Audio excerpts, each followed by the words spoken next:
কিছুদিন আগে আমাদের গেমে পাইরেসের যে একটা কার্ড আসছিল, তো ওই কার্ডটা আমি নেই নাই। পরে ভাবলাম যে এই কার্ডটা নেওয়া যায় না, কার্ডটা ভালোই আছে। তো গতকালকে আমি পাইরেসের এই কার্ডটা কিনে ফেলি 777 কয়েন দিয়ে।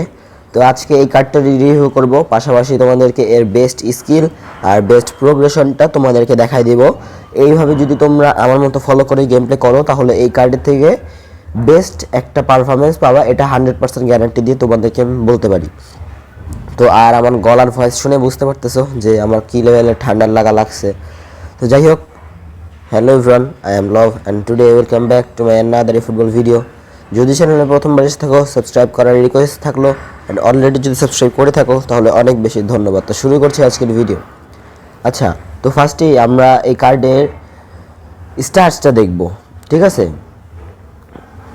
চলো আগে স্টার্সটা দেখে আসি। প্লেয়ার ডিটেলস, প্লেইং স্টাইল তো আমরা সবাই জানি, creative play maker. Playing style একটু প্রবলেম আছে, সেটা নিয়ে আমরা পরে কথা বলতেছি। এটা প্লেইং স্টাইলটা নিয়ে আমরা সবার শেষে কথা বলবো, ওকে? তো অফেন্সিভে আমার সবচেয়ে যে জিনিসটা ভালো লাগছে সেটা হচ্ছে এই কার্ড অফেন্সিভ অ্যাওয়ারনেসটা খুব ভালো, পাশাপাশি হচ্ছে বল কন্ট্রোল, ড্রিবলিং অনেক ভালো দিছে, পাসিংটাও ভালো, তারপর স্ট্যামিনাও খুবই বেশি দিছে, stamina, kicking power, speed, acceleration ভালো দিছে, ঠিক আছে? তারপর skills, double touch, long range card, স্কিলগুলো আমি নাই বলি, এখানে প্রত্যেকটা স্কিল দেওয়া আছে ভাই। এমন কোনো স্কিল নাই যে এই কার্ডে নাই। অনলি দুইটা যদি স্কিল তুমি এই কার্ডে অ্যাড করো তাহলেই তোমার এই কার্ডটা হয়ে যায় ওয়ান অফ দ্য বেস্ট একটা কার্ড এলএমএফ বা এলএমএফ পজিশনের জন্য বা এলডব্লিউএফ পজিশনের জন্য। ওই দুইটা স্কিল আমি এখনই তোমাদেরকে দেখা দিয়েছি। তো স্কিলস দুইটা হচ্ছে অ্যাক্রোবেটিক ফিনিশিং আর লং থ্রোস।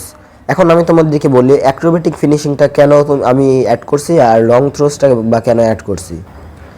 আচ্ছা, আমি তোমাদেরকে যে কথাগুলো বলি এটা মনোযোগ দিয়ে শুনো, না হলে কিন্তু কিছু বুঝবা না। তো পাইরেসের যে কার্ডটা আছে এই কার্ডটা কিন্তু অনেক সময় সিএফ যে প্লেয়ারটা থাকে তাকে হেল্প করার জন্য উপরের দিকে উঠে যায়, ঠিক আছে, এবং সে গোল করার ট্রাই করে, ঠিক আছে? তো যার কারণে এখন ওর যদি অ্যাক্রোবেটিক ফিনিশিং বা যে কোনো ফিনিশিং স্কিলটা যদি থাকে তাহলে তোমরা বুঝতেই পারতেছো ও যেহেতু সিএফ পজিশনে উঠে যায়, যার কারণে ওর সিএফ পজিশনে উঠে যাওয়ার কারণে ও কিন্তু বেশিরভাগ সময় সিএফ এর কাজটা করে। সো তোমরা অনেকেই কম বেশি জানো, এই ফুটবল ইউজার যারা আছো, যে সিএফ এর ক্ষেত্রে অ্যাক্রোবেটিক ফিনিশিং স্কিলটা মাস্ট ইম্পর্টেন্ট। তো যার কারণে আমি এই কার্ডে অ্যাক্রোবেটিক ফিনিশিংটা অ্যাড করছি বা তোমাদেরকেও অ্যাড করতে বলতেছি। আশা করছি তোমরা অ্যাক্রোবেটিক ফিনিশিংটা অ্যাড করার কারণ বুঝতে পারছো। আর যেটা সেকেন্ড যে লং থ্রোস স্কিলটা আছে সেটা হচ্ছে ও যেহেতু একটা উইঙ্গার পজিশন বা সাইডের পজিশনের প্লেয়ার, সো বেশিরভাগ সময়ই বাম সাইড থেকে মানে লেফট সাইড থেকে তোমাদের অ্যাটাকের লেফট সাইড থেকে যদি থ্রো হয় বেশিরভাগ সময় কিন্তু পাইরেসকে দিয়ে থ্রোয়িংটা করতে হয়, ঠিক আছে? তো যার কারণে বেশিরভাগ এমন সময় থাকে যে পাইরেসকে দিয়ে থ্রোয়িং করানোর সময় লং থ্রো, বিভিন্ন সময় প্লেয়ারদের দিয়ে থ্রো করানোর সময় লং থ্রোটা খুবই ইম্পর্টেন্ট হয়। সো ওই টাইমে লং থ্রোটা স্কিলটা খুবই ইম্পর্টেন্ট হবে তোমাদের জন্য। তো এই তো গেল স্কিল আর স্টার্সের বিষয়। এবার চলো এই কার্ডের কিছু প্লাস পয়েন্ট নিয়ে আমরা কথা বলি।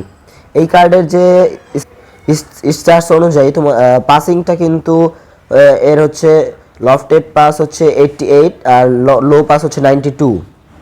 কিন্তু এই কার্ডের চেয়েও কিন্তু কেভিন ডি ব্রুয়নে, কিমিচ, তারপর জুড বেলিংহাম ওদের পাসিং কিন্তু আরও বেশি। কিন্তু তাও তোমরা যদি ভালো করে ম্যাচ খেলায় ওকে টেস্ট করে দেখো তাহলে দেখবা যে ডি ব্রুয়নে, বেলিংহাম ওদের থেকে পাইরেসের পাসিংটা খুবই ভালো, ঠিক আছে? মানে এক কথায় অস্থির, এত সুন্দর পাসিংয়ের ক্ষেত্রে কার্ভ খায়। আমি তো মানে জাস্ট অবাক হয়ে গেছি, এত সুন্দর পাসিং কী হবে, এত মানে এরকম কম পাসিংয়ের রেটিং থাকায়ও এত ভালো পাসিং কীভাবে সম্ভব? হ্যাঁ, তো পাসিংয়ের বিষয়টা তো তোমরা আশা করছি ক্লিয়ার করতে পারছো। পাসিংটা খুবই ভালো, আর পিন পয়েন্ট ক্রসিং স্কিলটাও আছে, খুব ভালো ক্রস করতে পারবা। ওকে, তো এই কার্ডের এরকমই অনেকগুলা ভালো অ্যাডভান্টেজ দিক আছে। তো আরেকটা অ্যাডভান্টেজের কথা যদি বলি তাহলে এই কার্ডটা হচ্ছে তোমার সিএমএফ পজিশনটাও খুব ভালো খেলে। সিএমএফ পজিশনে সে এলএমএফ পজিশনে যদি তুমি ওকে খেলাও তাহলে সে সিএমএফ পজিশনেও সিএমএফ পজিশনে সে খেলতে চলে আসবে, ঠিক আছে? তো সিএমএফ পজিশনে কিন্তু সে খুব ভালো খেলবে, ও নিজে প্রয়োজন মতো সেফ পজিশনে আসবে, কিন্তু সেটা খুবই কম, যখন আসবে তখন সে খুব ভালো খেলবে, ঠিক আছে? তো এখন প্রশ্ন হচ্ছে যে তোমরা বলতে পারো যে আমি তো এই কার্ডে শুধু ভালো কথাগুলো বলতেছি, এই কার্ডের কি কোনো উইকনেস নাই? উত্তর হচ্ছে হ্যাঁ, অবশ্যই আছে। তো উইকনেসটা হচ্ছে একটাই উইকনেস, প্রত্যেকটা ই ফুটবল ইউজার একই কথা বলবে যে একটাই উইকনেস, সেটা হচ্ছে রং পজিশন। ওর প্লেইং স্টাইলটার জন্য মেইনলি এই প্রবলেমটা হয়। আমি বুঝি না কোন নামে এরকম কেন। এই কার্ডের প্রাইস অন্তত একটু বাড়াই দিত, 1000ই দিত বা 800ই দিত এই কার্ডের কয়েনের প্রাইসটা, কিন্তু তাও ক্রিয়েটিভ প্লে মেকার প্লেইং স্টাইলটা না দিয়ে হোল প্লেয়ার বা রোমিং ফ্ল্যাঙ্ক দিলেও কি হইতো আমি এটাই বুঝলাম না। ঠিক আছে, যদি কয়েনের পরিমাণ একটু এটার প্যাকের দাম কয়েনের পরিমাণ একটু বাড়াই দিলেও কোনো সমস্যা ছিল না।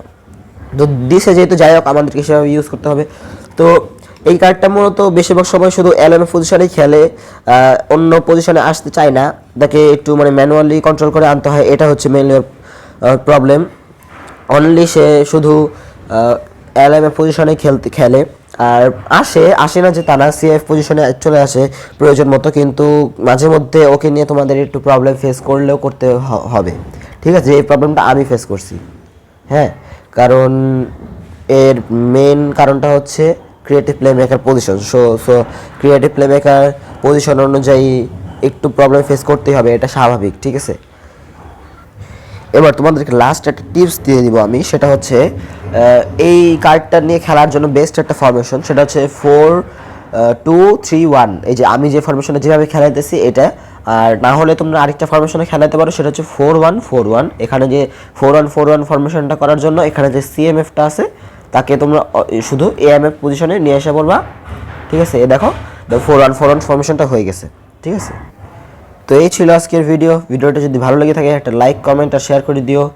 আর তোমরা যে ব্যাকগ্রাউন্ডে যে সাউন্ডটা শুনতে পারতেছো একটু পর, সেটা হচ্ছে আমার বাসার পাশে নতুন বিল্ডিং বানানোর কাজ চলতেছে, তো সো সারাদিনে সাউন্ড হয়, তো কিছু করার নেই, আমি যতটা পারি দূরে বসে কাজ করার চেষ্টা করি। তো চ্যানেলে প্রথম এসে থাকলে সাবস্ক্রাইব করতে ভুলো না। তো দেখা হচ্ছে নেক্সট কোনো ভিডিওতে, সে পর্যন্ত ভালো থাকবেন, গুড বাই।